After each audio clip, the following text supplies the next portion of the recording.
Wow, Carla at Papa Jump spotted sa Manila Airport. Team Kalingap lilipad na papuntang Thailand, yan malalaman natin yan mamaya.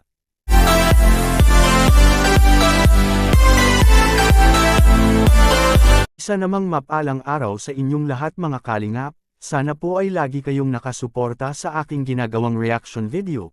At kung nagustuhan po natin ang ganitong kwento, huwag po nating kalimutang mag-subscribe sa maliit na channel na ito, at paunawa ating tapusin ang kabuohang nilalaman nito. Siyempre huwag din nating kalimutang suportahan ang ama ng Kalingap na si Val Santos Matubang at Kalingap Rab.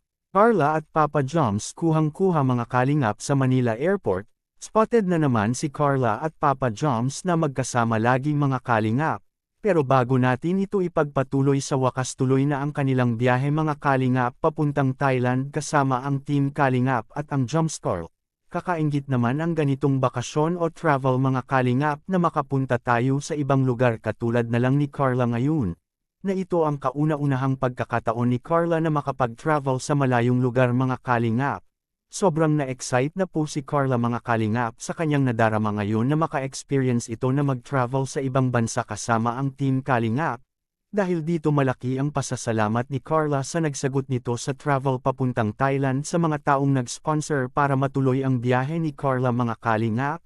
Tiyak sasalubungin na naman ng maraming tao na mga kabayan natin doon sa Thailand na nag-aabang na sa airport sa Thailand mga Kalingap.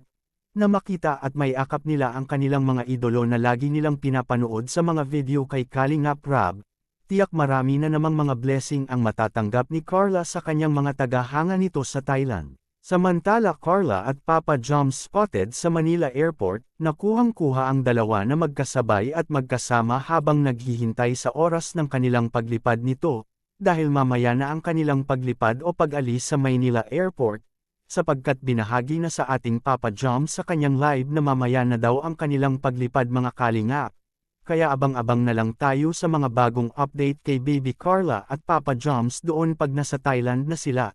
Sapagkat malalaman natin agad sa vlog kay Kalingap Rab o kaya sa ibang members na nasa Thailand na ito.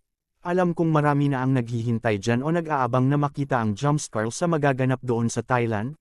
Napupuntahan nila ang mga iba't ibang views doon na magaganda na sa Thailand lang natin ito makikita mga Kalingap. Kaya kung sino man ang makapag-unang upload nito sa mga nagaganap doon sa Thailand tiyak ay magugustuhan ito ng mga viewers, na makita nila ang magagandang tanawin sa Thailand na kahit nasa Pinas lang ito ay damang-dama din ng mga viewers ang enjoy at experience na makita ang view nito. Kayo anong magandang pabaon nyo kay Carla at Papa Joms at ibang members sa kanilang paglipad nito papuntang Thailand? Please comment and God bless us all.